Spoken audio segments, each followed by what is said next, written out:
Zana Christian Chalai Paul Kulikon Branch Easter Night Program lo thlir tu Chhangte thole kan lalpai so Krista mingin chibai kabu ka cheu kumdanga kan lo ti thin ang khan Zana hian pathian tu soi toite pathian fakna hla tele group special item mangtein in pol ho na hun kan mang dona kan hun man atang hian tharau lama hlokna phatal kan chan thau theinan tu sakna kain tlan masa ani pathian tu thiang hlim ilongai thlang u mun ni mi chiar ka duwa ma sain Matthaia bung som ni pariat chang nga atangin ilongai thlang tin vantir ko chuan mei cheta chu abia an hna nang ni chuan hlau su I suan khen be kha in zong ti ka hre heta to love soi ang nge in athole tak kha amut na mun hi ron en te ma ti le rom bungruk changre ta tang hian tin Krista hna kan thi ve to chuan a hna kan nung ve bukang ti kan ring ani Krista chu mi thijing ata kai thoin ama athile to don lo ti kan rasi thi na chuan amma chunga thu anei to lo ti thleng ni se lal pan thu thiang hlim kan shirte kan za tan mal min som sagro se amen tuna chuan kan Ṭantu Nula Christina Lalrinfeli Matthaia Group hun mang turin lo somang pathian thui lo ngai thlang Luka bum som ni pali chang khata changa chang ruk thole na tin chol ni chuan thu pek angin an chol ta tin ni sari ni ma sabera ero chuan warjiana englo rim tui an siam te chungin chukengin thana chuan an vakala tin thana ta lung chu lum sonin an mu tin an lu ta lali so rang chu an mu si lo tin heti hi ani chunga wanga an mang an lai chuan ngai te mi pahni puan mi en khal thei sin an kiang an lo dinga tin an hlawa an hmaya le an sik lain an ni chuan an hna enga tinge mi thizi nga minung in zon heta to love a thole ta Galilee rama lai in hna thu soi khashele ro mishing fa pa hi biswate kuta man tirin omanga cross an kheng bet anga ni thumni thole tur ani ati kha an ti pathian na thu kan ngai thak te kan zata man mi som sakro se amen pathian ma kuni lo chong chang lelpa kan pathian in hungai tu voin thin ni ai thole ni champha bule thei tura lelpa kan nuna chak lo takte mila zwa saka vain lom thu karan shil le che lelpa kan pathian min mangai tu ifa pala li swa Krista min pe ka wang pon lom thu kan shil le che zaina lelpa hun kan man tur zong zong kut ro puya kan hlana achunga lalpa chanvo nei tu sang te kal tlangin khongai takin iro puina ron puang chhuak don leng che kan hun man le ze tur te kut ro puya hlan chungin heng zong zong hi va pai swa Krista min kan dile amen tuna chuan thu soi kan longai thladon tonga kan thu soi tu tur pu Lalruatpuia branch secretary hun mang turin ilo somang hei kumina pathian khongai na le aza ngai na te kan changa Easter night te kan mang le thei do na nia kan ria thewangin COVID-19 awangin khovel pumpuya min noi tam takin dunna an chan to chuti lain kumsam hi som hi pakhat Easter night te dam taka pathian min throi tleng hi alomo me ma lom thui soibang lovila tin hei kumdanga chuan Easter night kan man te hian kan thu soi tu tan hian kan throi tu hlui te kan ruat thina kumina ero kan boro kan thria YouTube kal tanga kan in khom te ngaya chumi wang chuan kan throi tu tele pathian du sakna te ka changa zeina thu soina hun thu toi soina hun te kan nei thei do na nia lomom ka ti rolin a hu phurom ka ti hlea member ten kan soyang chinero rilru avongzel turin kan hanin cha ani tin hei in khom te kum chuang dei to me kan han nei thei to lowa ni chuti lain ko san lama tanga lekha te kan donangin ni zan na mate kan donga tun pathian ni lowom tur hian KTP in khom te kan nei thei to don ania pathian ni chonu da thuma in khom hi nei tur ania program kim changero I WhatsApp kal tangte in kim changzokin kan nei theti le mai don ania Easter night te Easter sunrise te Good Friday te kan han manga heng kan man chan zong hi kan thria pathian mangai na awang liao ni ti kan thria chuwang chon zena po hian thu pui tan mangai na ti ka ron thanga toite in kan soi donanga thu soi na hun ani lo ti ka thria minit nga bor ve lek soi tu ra in ngai la a thange ma sain pathian thu ilo ngai thaila Johana le khaton pakhat na bungli chang sari le chang riat na du tak te u in mangai ton thuwangu mangai na hi pathian la ka chhuak ani sia mitin mangai na nei piang pathian thrin ani towa pathian an theboka mangai na nei lo chuan pathian a hrelo pathian chu mangai na ani sia pathian chu mangai na ani sia athu kan ngai thakte lalpan kan zatan malmi som sakro se amen lali suamin mangai nei aro pui em ema thu le hla thiam tam tak poin an lo pon cho zo to lo hial khopa ro pui ania ekan thian te le kan chhungte tan po kan tot na sat pe lo te lul nen li le van lal ber khan ke ni mi sol te tan chatuana kan bora lo na turin shom tin reng turin mual phau top kho ka mual phowin kan tan an nun na lo hlana hi ngai to chianin aro pui zia kan thra chuak tel tel thin ani engkim nei tu kan tana crossa misual beranga khen be ani line ke ni a chan dam te hian engtin min mangai na hi kan no rul let ve thin ti hi in ngai to chian a hun to khop mei tin hei kan dal li so kha khen be ani ma khan azir tir te changle wine ai tir don khan ke ni mi hring ta tan thupek poimo top khok min hnu chia chu hei hi ani in mangai ula kein ka mangai chawang hian nang ni po in mangai ula in mangai chuan mi zong in ka zir tir te in ni ti chumia chuan an thiang tin min cha ani kan pathian thu vek chuan pathian chu mangai na ani mangai na om reng chu pathian a om renga pathian po ama om reng ani tin min hril bok ani kha mangai na khat pathian rong bol tu intivesi mangai na aya huat na le khak na khat ril ru nei chunga ring tu kan no in ti ni chuan zaina hian kan siam than ngal apoi mo hle mei e khovela boina reng te han thirila mimal in karamo ram le ram in karamo pol le pol in kara boina te hi mun taka kan han chik chuan mangai na om lo wang chawa lo chok thini lo ni fo mei heng te awang hian kan pathian thuin thupek ro pui ber chu mangai na tin min lo hril towa kan korin thon khat bungsong pathum na khan chiang takin min thrila mi hring tong te le van tir ko tong te in thu soi mai la mangai na kan nei si lo chuan dar rimei mai mo dar ben thek rimei mai mo kalo niang ati ni kha zaina bik chuan rong bol na konga mangai na poimo zia hi tlem zong henten han thu chhomi tu rangai teila mangai na tel lo rong bol na phei chuan ra tha hi a chho thei ngai don no ti hi kan thria ta tul khop mei ino pangte mo kan nei ti lain pathian mangai na wang liawin kan throi tu te du sak na nen tling lo le fel lo tak chungin thang khat lian cha chuke trip hin kan no in mang ve ta reng meya thil tam tak kan no muin kan no hre towa heta ka mu chian em pakhat chu lali suam in mai na sa tak kha le kan tan a to na zong te kha ke mani tanga chuak ve om si lo chuan kan chan vo te kan rong bon te tha takin len thin mai la ra tha hi alo chho li thei ngai lo ani kan zui lali so hi min mangai em awanga hling lukhum an khum tir crossa an khai kan khania tin ani vek chon thupek ro pui ber chu lalpa i pathian chu i thin lung zong in i tharau zong in i ril ru zong in i mangai turani atia tin adot tu le an pui ati kher chu nangma in mai angin i veng te po i mai turani tin min thrile ni kha chuti ani lain mani chau in mangai rongbol tu hi alo om ve thei khop meya mani du dan chaw engkim kalpui tumte mani du dana midang te nun tir tum tlet mi te emo thil engkim ke ma hian virvel ro se tiril ru te kan lo pupal ani hlo chuan zanin la hian kan ngai dan le kan rilu su khlek te kan thlang ngal poimo em ani heng te hi mani masial na te mani chaw in mangai na ania engkim hi lali so du dan zoka kalpui tur kan nia lali so zok hian engkim hi kan lo vir kwal tir tur zok aloni chumi chaw zok chuan kan in ti chakin lali so nen kan lo pan theianga tin bu seng tu te po chumi mang chaw chuan kan lo seng thei zok don aloni tin heng baka hian mangai nei aken tel tam tak poimo tak zinga chuan zaina hian do theina le ngai dam na chungchang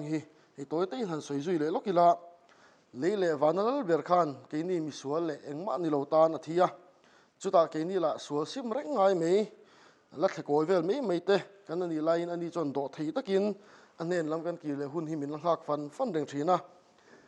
ngai dam reng ngai zo kan ni lain bidang te do thei lo le ngai dam thei mi alo ring tu kan ni lo chuan na sataka kan in siam that le kan in siam thati angai ani ti sanon le foila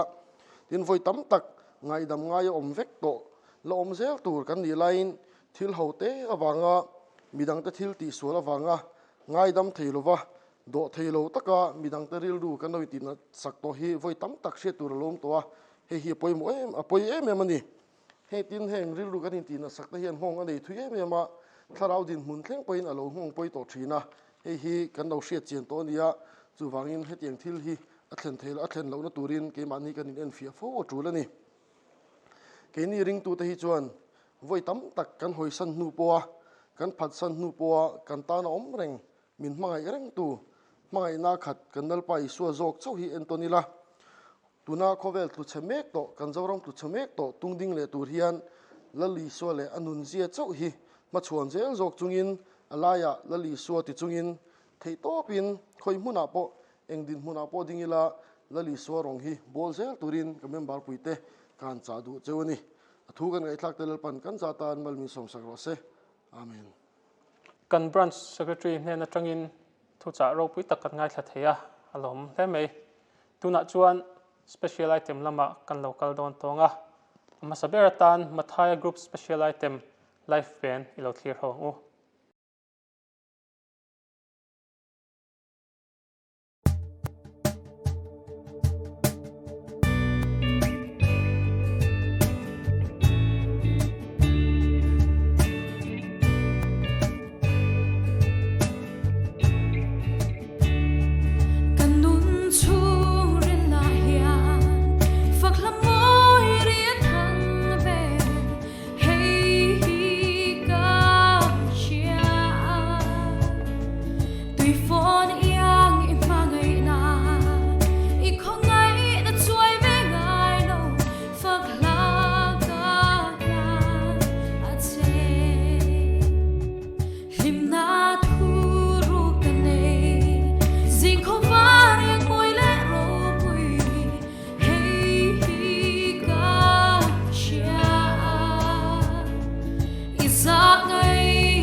Matthaia Group atangin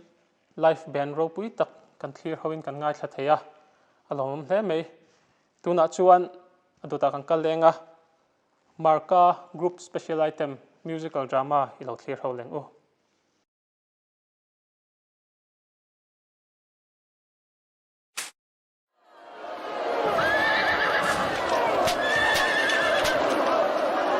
Let him be crucified.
Marka Group atangin musical drama ro pui tak le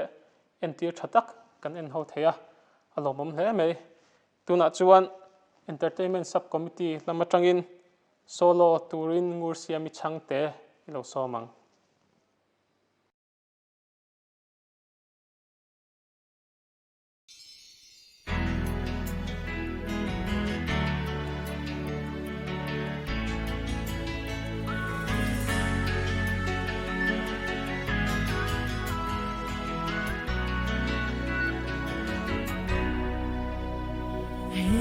Vel zong le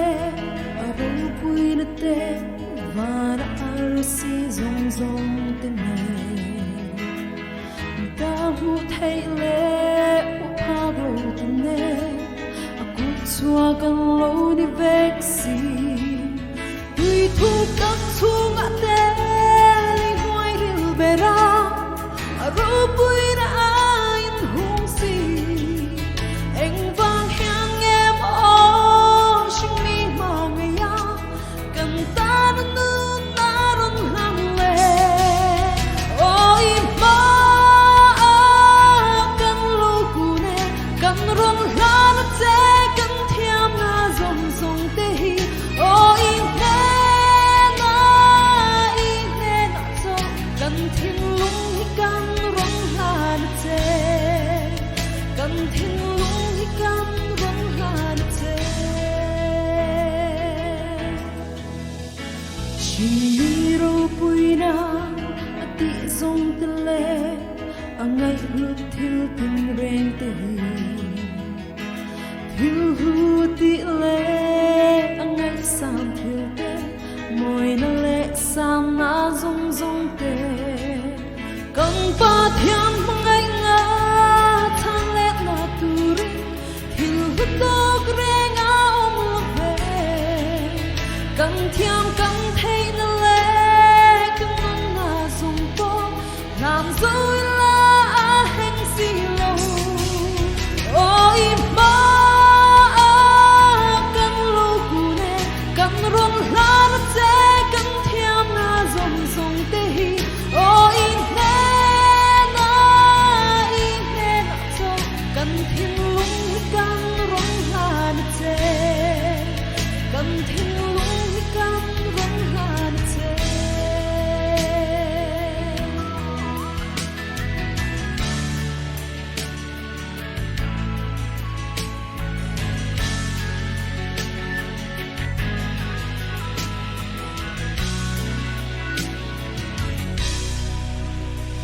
Lalruatpuia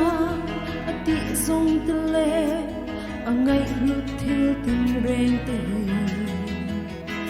thil hu ti le angai sam thil te moi na le sam na zong zong te kang pa thiam mangai nga thang le na tu ri thil hu tok reng a om lo ve kang thiam kang thei na le kang nong na zong po nam zoi la a heng si lo o I ma kan lo ku ne kan ron la na te kan thiam na zong zong te hi o I ne na zo kan thing lung hi kan ron la na te kan thing lung hi kan ron la na te o I ma kan lo ku ne kan ron la na te kan thiam na zong zong te hi o I ne na zo kan thing lung hi kan ron la na te kan thing lung hi kan ron la na te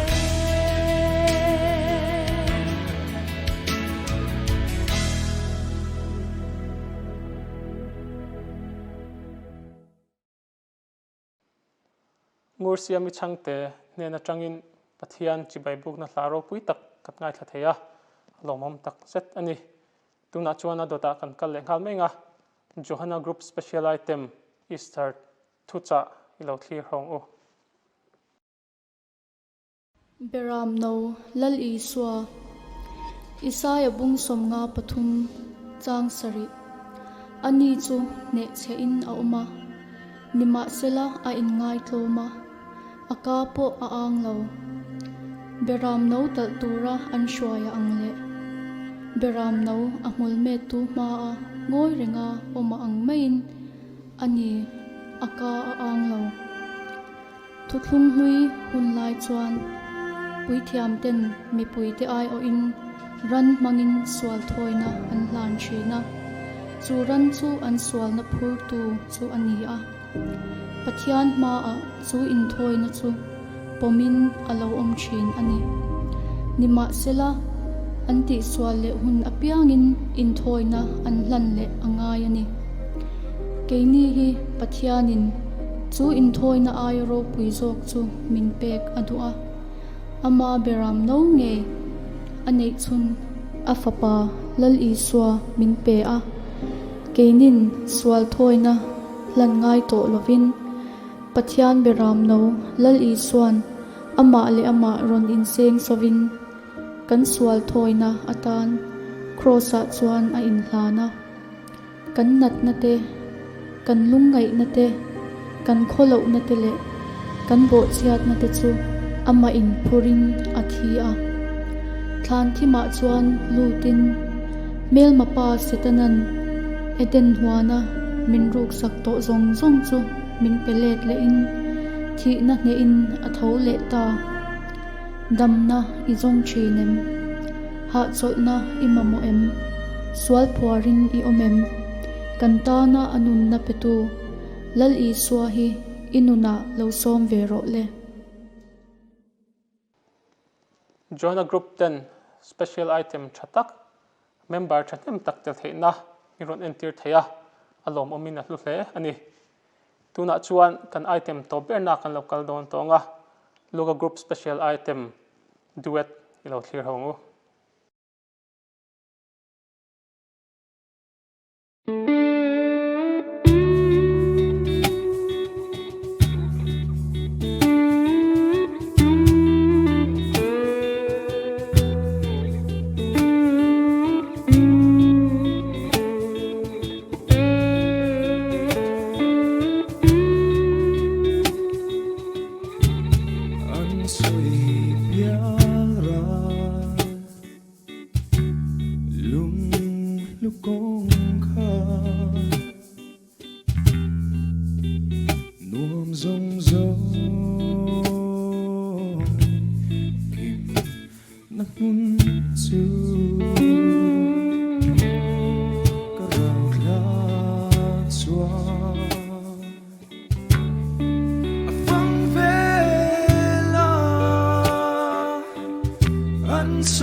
van in neng hi oh itel lo chuan moi tok lo ve tring tring lalpa kadile he mun na ngei hian kan ning to le na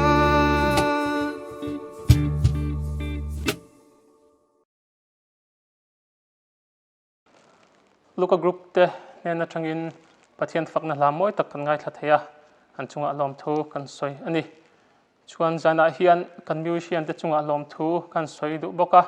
hei hun re tak chung rong bol na hun an nei thei to lo maro chu jana musician zong ten thatakin hun aron mang theya an chunga lom thu kan han soi tel bok ani tikhan kum sang ni som ni pakhat kulikon Christian Thalai Paul Eastern Night program chu kan long mang zo don ta a Johana Group sang atanga pathian fakna hla te le special item te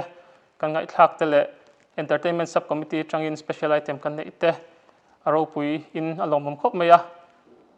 item nei tu zong te le in charge te chunga atharin lom thu kan han soi le ani e kan hun kan lo du tok don tonga pathian hena ka tongtrai kan tongtrai zwa kan hun chu kan du tok mei don nia lo tongtrai u olopa kan pathian min mangai tu nikum kum sang ni som ni te kan han thlir le tin tunan huna ten Eastern Night te mang thei lawin hun khir tak kan mang ania amaro chu olpa zaina kan tongtrai na te nangin changa social media kal tlanga Eastern Night program thatak te mang theya nang min siam bangin lom thu kan hril cha zaina kan hun man zong te I thu kan ngai thlak te I fakla kan ngai thlak te le special item sang kan clear te kha kan tharau nun chom tu ani theinan nangin min mal som sakla ni tina nangma kan hai zel nan che le olpa thina nei thol na Lalruatpui zia thara kanuna kan senglu theinan nangin mal som na lo chanti rang che engkim kan ti tura nangin Lalruatpui na lo changla chung chu kan sual ngai dam na tenen ifapa la so Christa min kan ti le amen